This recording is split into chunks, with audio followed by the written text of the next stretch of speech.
بسم اللہ الرحمن الرحیم۔ بے حساب درود و سلام اس ذات مقدس پر جس پر اللہ تعالیٰ نے خود درود و سلام کے پھول نچھاور کیے ہیں۔ اللہ تعالیٰ کی حمد و ثنا اور پیارے آقا صلی اللہ علیہ وسلم کے درود و سلام کے بعد ہم حضرت صوبیہ رضی اللہ تعالی عنہا کا کچھ واقعہ بیان کرنے لگے ہیں کہ آپ کون تھی، آپ کا رشتہ حضور صلی اللہ علیہ وسلم سے کیا تھا۔ حضرت صوبیہ رضی اللہ تعالیٰ عنہا نے بہت بڑا کردار ادا کیا۔ واقعہ کچھ اس طرح ہے کہ حضرت صوبیہ رضی اللہ تعالیٰ عنہا ابو لہب کی جو کنیز تھی، جو بعد میں مشرف با اسلام ہو گئی، سب سے پہلے حضور صلی اللہ علیہ وآلہ وسلم نے جو دودھ نوش فرمایا وہ حضرت صوبیہ رضی اللہ تعالیٰ عنہا کا تھا۔ حضرت صوبیہ رضی اللہ تعالیٰ عنہا حضرت حمزہ بن عبد المطلب، حضرت جعفر بن ابی طالب، حضرت زید بن حارث اور حضرت ابو سلمہ بن عبد السلام رضی اللہ تعالی عنہما بھی آپ کی رضائی ماں ہیں۔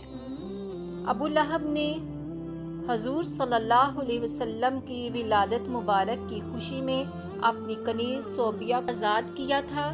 اس کے مرنے کے بعد کسی کو خواب آیا، دیکھا کہ اور پوچھا کہ تیرا کیا حال ہے؟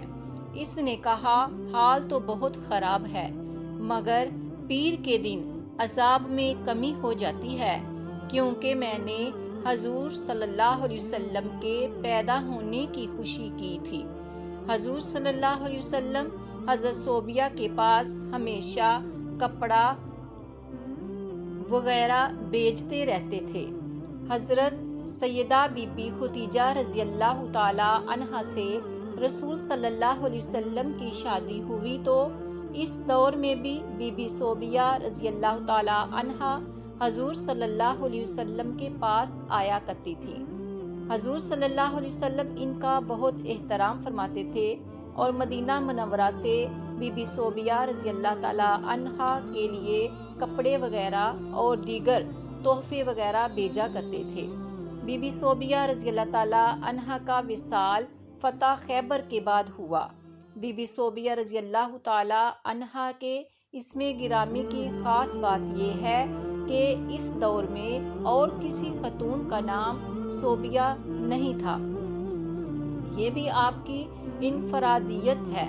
سبحان اللہ۔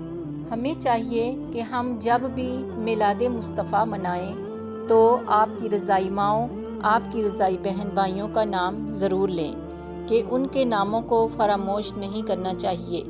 جس طرح پنجتن پاک کے ذکر کے بغیر محفلیں جو ہیں وہ ادھوری ہیں، اسی طرح ان کے ناموں کا بھی تذکرہ ہونا چاہیے۔ معزز سامعین کرام، جب کسی پیارے اور عزیز کو تحفہ دینا ہو تو سمجھ نہیں آتی کیا دیں۔ سب سے پوچھتے پھرتے ہیں، مشورے لیتے پھرتے ہیں، اپنے پیارے نبی صلی اللہ علیہ وسلم کو تحفے میں کیا دیں۔ ہمارے سب سے پیارے اور عزیز دوست، رہبر، رہنما، غم گسار، کہیں دوست نظر آتے ہیں تو کہیں پیارے رشتے میں نظر آتے ہیں۔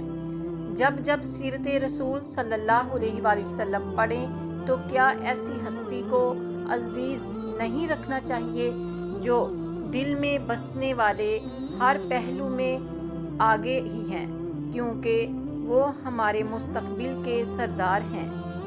اور دنیا میں اگر ہماری کسی سے دوستی ہو تو دل کے کوئی قریب ہو تو تحفے دینے کو دل کرتا ہے۔ اب ہم نادانوں کو کیا سمجھ، اللہ پاک نے ہی یہ بہترین مشورہ دے دیا۔ مشورہ بھی وہ ہستی دے رہی ہے کہ جس نے بے مثال خوبصورت کائنات تخلیق کی، اس کی نظر میں بھی سب سے خوبصورت درود و سلام ہے۔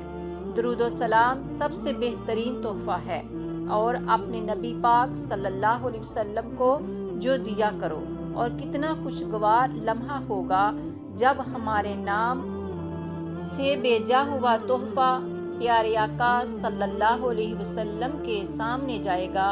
کائنات کا سب سے بہترین تحفہ بھیجنے والے بن جاؤ۔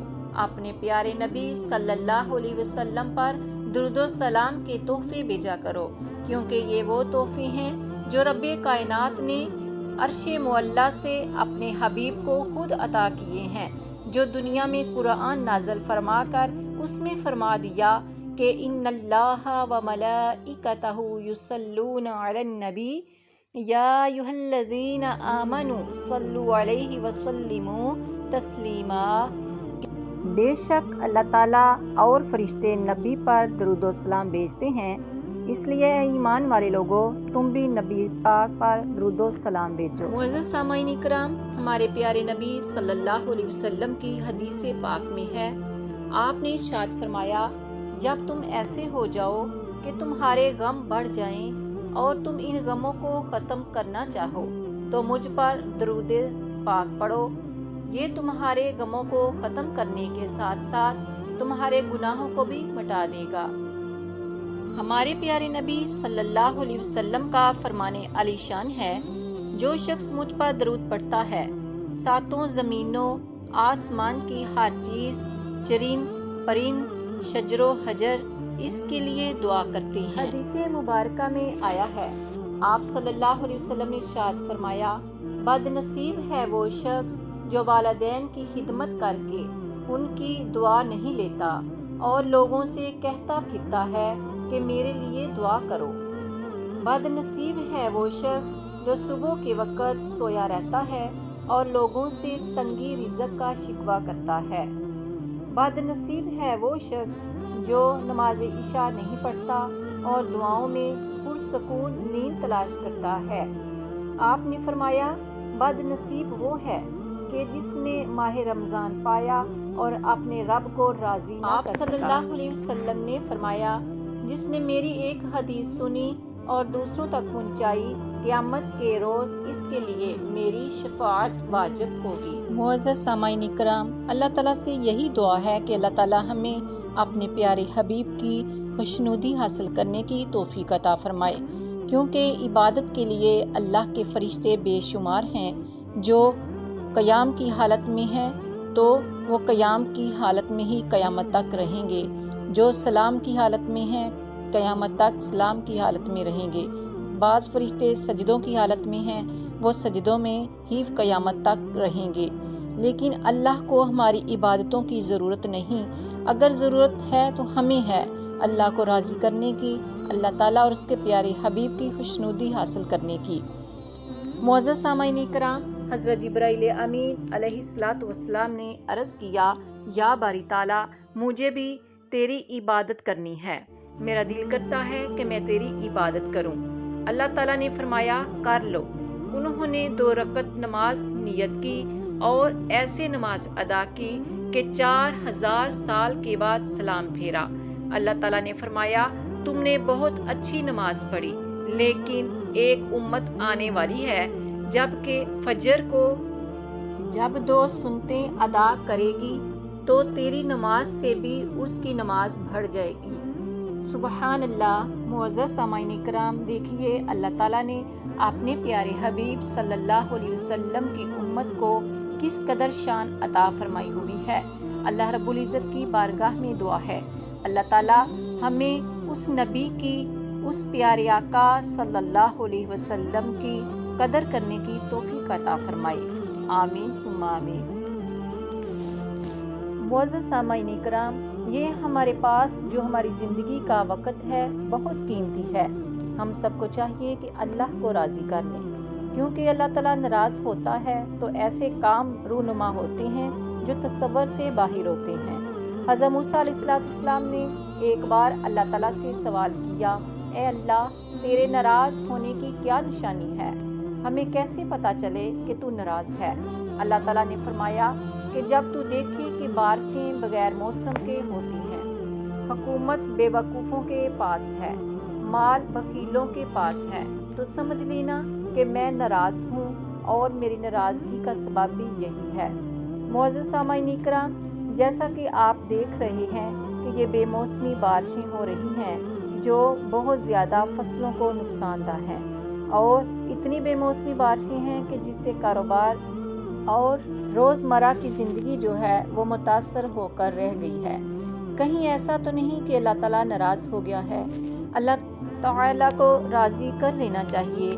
ابھی ہمارے پاس زندگی کی کچھ سانسیں ہیں اور ہم اللہ کو راضی کر لیں گے تو اپنی آخرت کو سنوار لیں گے۔